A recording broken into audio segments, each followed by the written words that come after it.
welcome back to Beyond the Campfire. I am one of your hosts, Stephen the Indian, alongside Will the Cowboy, or a cowboy and Indian that talks about ghosts, conspiracy theories, cryptids, all the like. So, if you are interested in any of that, definitely give us a follow. You can find us on TikTok, Instagram, and X at Beyond Campfire or at Beyond the Campfire podcast. So, be sure to go and find us over there. And yeah, we got a very interesting episode for us today. Will, what do we have? Well, first off, happy St. Patty's Day. It technically will be Tuesday, but this is our St. Patty's Day episode. But we will have a special on our Patreon. And by the way, it is Patty, not Patty. All right. Patty is short for Patricia. Patty is Paddy. That's how you Patty. Anyways, today we're going to be discussing a vampire of Ireland to kind of have our St. Patty's Day episode. It is possibly going to be one of our oldest creatures kind of talked about, unless you like talk about Mothman, because some people say Mothman's eternal. But this might be one of our oldest stories. Yeah, no, I'm excited for it. So, I feel like a lot of the myths we cover are more modern.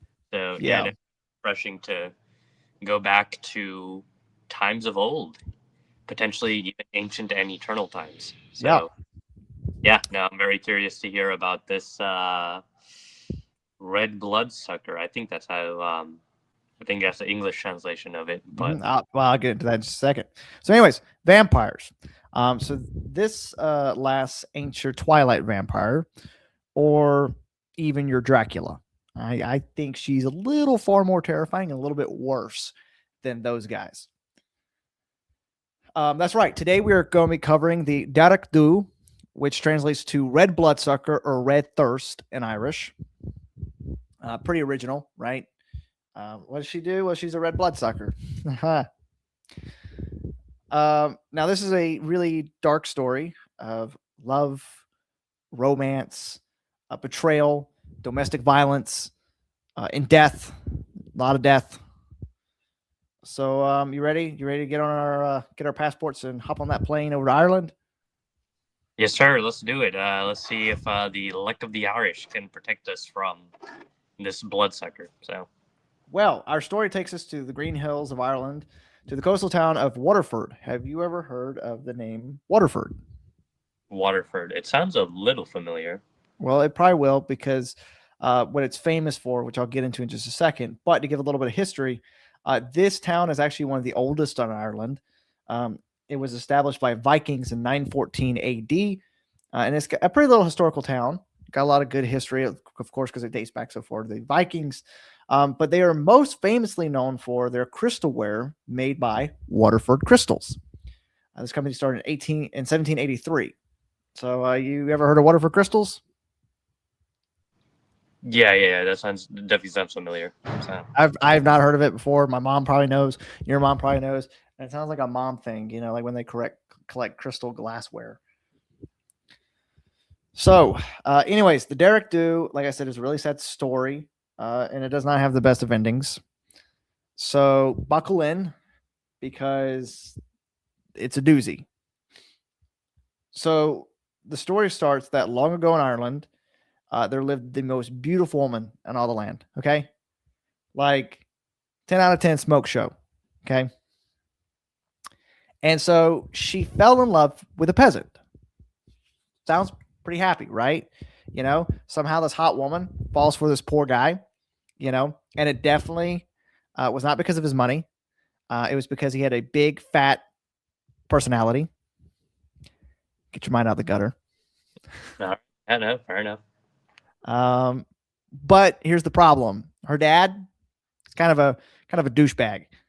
Okay, and I hate it when that happens. He had his own problems, but again, you got to think about the time. Arranged marriages were a thing; they were a lot more common back then at the time of the story. So her dad, who was rich and wanted money, said, "Well, I've got the hottest daughter in town, so I'm gonna arrange her marriage to the chieftain of this village, and she's gonna marry him, and she's gonna suck it up and be happy about it." And well, let's just say that didn't go very well. Because you want to take a guess what the noble guy's favorite sport was? It's old times, so I don't know, some olden sport. Domestic violence. Oh, man. That is dark. There you go. Yep. His favorite sport was beating his wife. You know, she burnt the coffee a couple too many times, you know, didn't make the sandwich good enough, didn't get him his beer. So he smacked her around a little bit, which we do not condone that on this podcast. But anyways, after about a year of this going on, of him smacking her around and not loving her properly, she couldn't take it anymore. And you know what she did? What did she do? She killed herself. Yeah, I kind of had a feeling that's what it was, but you hate to hear it. So yeah. And you might think that's the end of the story. Where's the vampire? Well, don't worry, because it's coming. But let's just say that for a whole year, so right after she died, legend has it that her husband didn't even wait until she was cold in the ground, and he quickly found himself a new wife. Her father, was so rich and greedy that he didn't give two craps about her either. The only person who did was the peasant. He would come to her grave all the time and talk to her and pray that she would return and that, you know, she would come back to him. Well, unfortunately, it was not his prayers that brought her back, but instead the feeling of revenge. So revenge in her dead heart, a year after her funeral, she rose from the dead. Not as a zombie, not as a ghost, not as, you know, some miracle tale, but as a blood-sucking vampire. So once she got out of the ground, she said, you know what? I'm going to go visit my dear old dad. Can you guess what happened, Steve? She got revenge? She got a revenge on her dad. Yeah. She locked lips with him and sucked the soul right out of him. Golly, that is... dead. Yeah. So that wasn't all she wanted to do. You know, she's on a revenge streak. So after killing her dad, she then travels to the chieftain, right? The chieftain douchebag. And can you take a guess what happens? What happens after that? Well, she's sitting there and the chieftain is surrounded by beautiful women. I couldn't really, like, all it said was he was surrounded by beautiful women. So was it an orgy? I don't know, but he had a lot of women around him, was being very lustful in his ways, and didn't even notice that his dead wife was in the corner of the room. And she attacked him and she sucked the soul out of him. But not only did she suck the soul out of him, she also drank his blood. Yeah, that's you know, that's quite the way to go. So Hey. I don't know about you. I like my blood. I like, you know, it's flowing through me and it's in my heart and it's going through all my organs. And so, yeah, the thought of it just being sucked out of me is kind of crazy. Well, it's like you always hear like Count Dracula, he like sinks his teeth in your neck and sucks out, you know, your blood. But then imagine like if he kissed you and then sucked out your soul. That to me sounds worse, because I feel like, I don't know, with the blood sucking, I feel like you die and then, you know, you can go to heaven or hell. But I feel like with the soul sucking, it's like if she's eating your soul, then you can't really go.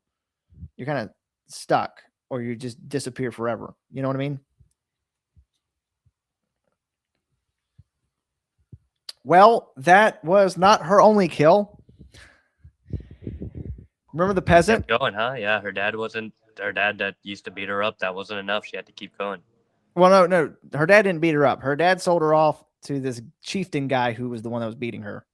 He's the one that was beating her. Okay, so she killed her dad. So she sucked the soul out of her dad. Then she went to the chieftain, her ex-husband, and she sucked the soul out of him while he was at some party with a bunch of women. And she didn't drink his blood, which gave her an insatiable taste for blood that could not be satisfied. So after she killed them, well, you remember her revenge, but she's not stopping there. She's going to keep going now because she had a taste for blood. Gotcha. Okay, makes sense. So, you remember the peasant that loved her? Yep, yep. He's still around, huh?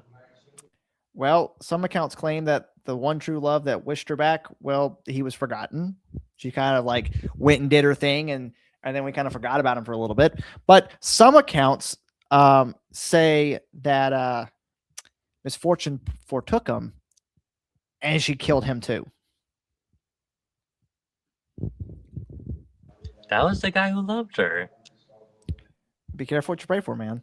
I know, Be I careful what guess you pray so. for. Yeah. So, You know, but this guy is a perfect example of a man, right? Ladies, if your ex does not come by your grave every single day, he's not the one for you, baby. You got to find some other man. But now don't go now don't like this guy. Like if you get a like this is the way society is, right? You get a good man like that that's willing to go to the ends of the earth for you, and what do? You just suck them dry. Women, girl boss, gaze, girl boss, gatekeep, gaslight. Well, her story does not end there, unfortunately. oh man, more stuff keeps going. All right, let's hear it. Yeah. So now the legend states that was her origin story. But to this day in Waterford, there's an alleyway that is she's reportedly seen in sometimes. There's also Strongbow, which I'll get into in just a second. She's also reported seen around there. But what she will do is because she was the hottest chick in town at the time, and she's still the hottest chick in town, she will use that charm and her seduction to seduce men into following her, thinking they're going to get lucky. And she's pretty kinky because she'll suck you dry first. And so she'll lead these men, and then she'll bite them in the neck and drain their blood and kill them.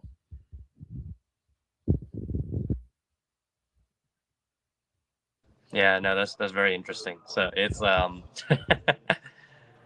yeah, I've had some women I've been interested in or dated briefly that yeah, they didn't suck my blood, but they for sure it felt like they were sucking some sort of life force out of me. So, emotionally. But okay, that came And out I wrong. had to be through 3 of those. I'm So gonna take it stop. how you want, guys. There you go. Anyway, so any questions before I continue on? Any comments about her story or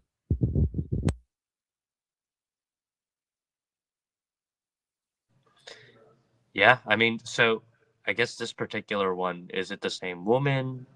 Did she make more of herself? Is this like a thing that passed on? Like what happens after? it's just her. So like because she sucked the blood out of the chieftain and then sucked the blood out of the peasant and sucked the soul out of her father and just has gone around having this insatiable desire to drink blood, because of that it keeps rejuvenating her.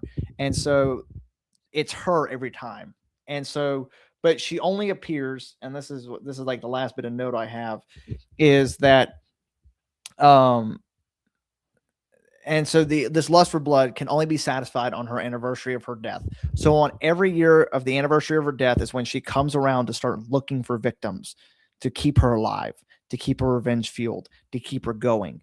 Now, because of this, around that anniversary, she was buried near Strongbow, and nobody knows where her grave's at. We don't really know, but legend has it that every year around that time, the folks of Waterford would gather around the Strongbow tree and would place stones upon her coffin in hopes that it would weigh her down to keep her from coming out of the ground. But unfortunately, however, sometimes people forgot to place the stones, or they were placed wrong, or her hunger and desire was so powerful, nothing can keep her in the ground. As well, the other thing is we really don't know where her grave's at. So she's left to just roam and kill and drink blood. Very, very spooky. Yeah, it's one of those things where if you're out in the countryside late at night and you see this beautiful woman approach you, does she still look beautiful? Does she look Yeah, ghastly? yeah, yeah. She still looks hot. That's how Okay, she gets people, because she's mostly getting young men by looking like she's this beautiful woman, and you'll see her and she'll try to seduce you, and then upon doing so, then she sucks your blood and kills you. there you go. if you're in the Irish countryside, you see a beautiful, pale woman walk up to you, be on guard. Ask for her ID, because You five might bucks not. says that vampire ain't got no ID. Yeah, yeah. It's yeah. You might be sucked out of your life. You know. Talk about going after older women. I know, right? Yeah. There you go. So. That's a cougar right. That's a cougar right Yeah. there. Watch out! Watch out for the pale cougars in Ireland. So. I'll suck you dry. Well, that's the legend. You've got this woman who fell in love with a peasant, and her dad's like, no, and he's like, you're gonna marry this guy instead, and he's sitting up there, you know, like showing off his like, I'm gonna show you something. They get married. He's not very nice, and then does bad things. She kills herself, and then a year after her death, rises from the dead and kills her dad, the chieftain, and the guy that actually did love her. And now she just goes around. Pretty good story. Any questions on it, or is it pretty straightforward? Yeah. I think you might have mentioned it already, but how long ago was this again? And she's still kind of rumored to be roaming around in modern times too, right? Yeah.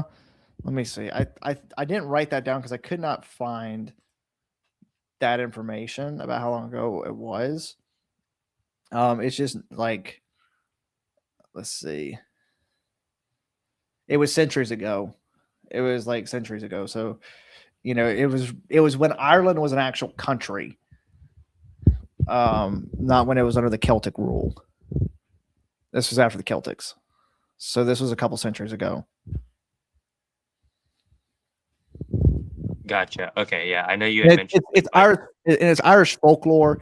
So there's no telling. It's all been kind of like the thing has stayed the same. Where you've got a woman who's beautiful, falls in love with a peasant, dad, chief. All the characters are still the same, pretty much. Some accounts say that she killed the peasant. Some accounts don't put that in there. The peasant killing was actually found. I found that on a website for irishcentrals.com where I was talking about the legend of this creature, of this lady. Sure. I call her a creature. She's the lady. I have, And kind of, I have not yeah. seen this movie, but isn't the movie Sinners about Irish vampires, or am I Yeah. wrong? No, you're right about that. Does she appear in this movie or not really? No.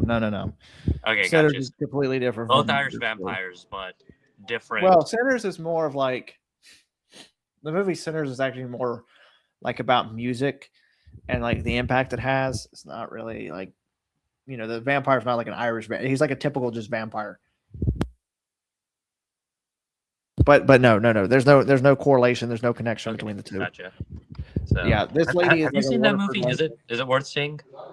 Yeah, I really enjoyed it. Like the music is phenomenal in it. Like Really? the Okay, maybe I'll storytelling. Like, watch one of these days. So oh yeah, I love them. I'd watch it again. I loved it that good. It was such a good movie. But yeah, any thoughts, comments, questions about this lady before we get into our story? yeah, I mean, it's definitely a tragedy. What that woman went through was awful, was horrible. At the same time, rising from the grave to do these dastardly things. I kind of wish that after she had gotten her revenge, she just stayed at peace. But no, she continues to torment young men to this day, which is, yeah, I don't know. There's the initial tragedy, but now there's the tragedies that continue because she continues to prey on young men. So, Yeah. but yeah, that's all I So got as far as questions and comments. So I don't know if did you have a not ChatGPT story anymore, but now like something else, right? yeah. So okay. So Stephen and I have thought about this, and we really are okay doing this. But we and I told Manny, I said when I did this episode, I want to get my research really good because this is our first episode with no ChatGPT story. And you're like, wait a second, you guys have done episodes without ChatGPT stories before, but because Stephen and I are wanting to really put effort into this, I found a lady on Fiverr. Um, by the way, if you really need good work, you can find some good people on Fiverr, and I found a great one to help. But she has written 4 episodes. So it's kind of spaced out for me, but I went ahead and figured out the next 4 episodes I'm doing that would include a story, and I went ahead and got her to make these 4 stories. And so, of course, one of those is for the Durug, the Dearg-Due. And so the lady that did it, her name is Kristen M. She ghostwrites and stuff, which I know ghostwriting is like you don't have to tell people, but I'd like to give her a shout out because she was phenomenal with this, and I really enjoy her work. And yeah, so we've got a story for us today that is not by ChatGPT. So without Looking further forward ado, to it. Yeah, ChatGPT it does fine, but I think yeah, no, definitely having an actual when human you element listen is to a lot better. So yeah, when you listen to this, you're gonna be like, yeah, we don't need to do ChatGPT no more. All right. Anyways, so sit down, get your blankets. Okay, you've heard the backstory of this lady. Now we're going to talk about. Unfortunately, I could not find any encounters about her, but that's probably because these people end up dead. But this is me and Steven's telling of an account written by Kristen M. from Fiverr. Sit down and enjoy. Are you ready, Steve?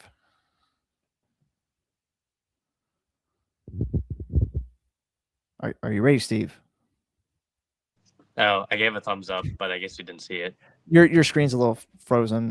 Something's going on with your Wi-Fi. Oh, I see. Okay, well, here's my voice telling you, You let's ready? do it, man. Let's fight All right. this pale Irish vampire cougar thing. Cougar. All right. The hunting of the Dearg-Due, Dead Tree Path. The last recorded sighting of the Dearg-Due was reported sometime last year, about 8 months ago. That was enough reason to debunk the whole thing, but it didn't. For some reason, Steve decided the story was worth looking into. Now, I'm not a foreigner to the concept of vampiric spirits haunting abandoned villages, as unfortunate as that might sound.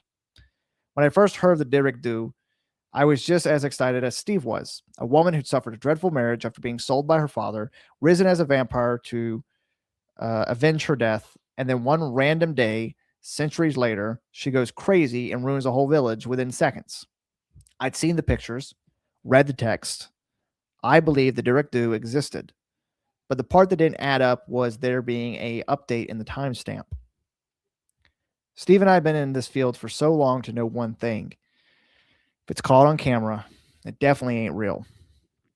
Ghosts and most supernatural beings don't pose for the camera. They can't be so easily outsmarted or made unaware of their environment.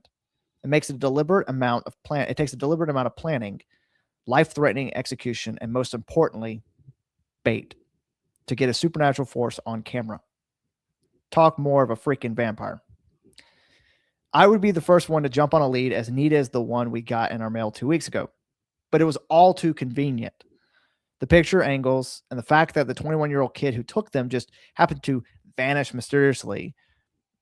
We got to Ireland at the wee hours of the day, and after the extra drive through town, darkness had already started to fall. The cabin was small, compact, and sat alone in a bowl of dead trees. No phone signal, no road, or power, except the one leading to the abandoned village. If I was right, which I usually am, about this whole thing being a hoax, I'd have to give it to whoever sent that tip. They sure did their research. It had teeth for such a story. You really think we're going to find something out here tonight? I asked Steve as I unpacked on the bunk bed. Think? I know it. I could already feel a foul spirit in the air when we started getting further into the woods. Something is here, Will. I snorted. Steve's supernatural intuition. Another reason to call bull on this whole venture. He shot me a glare before pulling a suitcase lid, taking out his Bible and holy oils, and setting aside with such reverence you'd think the world might end if they were roughly handled. You know what? I can't believe, he started. After everything we've witnessed, you still don't believe in vampires. I scoffed. Believing in vampires isn't the issue, Steve. If anything, I'm worried because of how much I believe in them, and right now I believe this tale doesn't match what you'd expect from a vampire like the Dearg-Due. What do you mean? Have you forgotten the tale from those guys at the market already? They were frightened of what's out there, Steve shot. Oh, come on, don't tell me you fell for that crap too. The story just sounded like a folklore created to scare kids to sleep. Someone has now built around it, and now we're pawns in their little project. Maybe it's turned to lore. Doesn't mean it's made up. Like many vampires her age. Much must be futile. She's probably laying low in that village, just to avoid humans entirely. Yeah, that explains why she decided to make a surprise appearance last July. What a real low player. It's not unprecedented. Those kids went starting something when they went to that village. Why would someone who's been quiet for perhaps a century, suddenly caused a scene by taking the photographer after he'd already escaped? Same question I asked. Steve scoffed. Look, just keep it in mind that something is out there, so don't be surprised when I leave your ass behind. You don't have to tell me. I already know you're a douche, I huffed, smacking his shoulder playfully. He laughed. Come on, let's do what we do best. My gun snapped into my holster, and I closed my suitcase shut. Try not to crap our pants when we see something that shouldn't exist? Steve chuckled. We stepped out of the cabin, leaning down. I picked up the UV ray torches the UV flashlights we'd set down, handing him one as I turned mine on, and without an air of hesitation began heading down the path with the dead trees. Part 2, the Believer Paradox. We felt the moment we walked into the abandoned village differently, welcomed by its charred sign ripped in half. Further down, we found blackened buildings with cracked walls and broken roofs. I did a thorough scouting of the area around me while Steven set up the cameras. It was a small village, housed 50 people at most.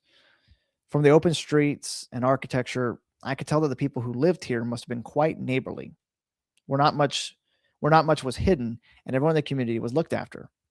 What went wrong? Well, different tales have different tellings, but basically the friendly bunch were known to be very hostile to visitors, and one visitor didn't quite like this. Devastation had been rewritten into the reality of this place. Even without the bodies or skeletons, I could still feel them somehow, the ones who didn't escape on time. It was as if the earth, the walls, the freaking air was keeping their stories, refusing to let them die. Not as a homage, as a warning. And I felt very warned. I'm still sure the whole thing was a sham. But I wasn't going to deny the fact that something terrible had happened exactly where I stood.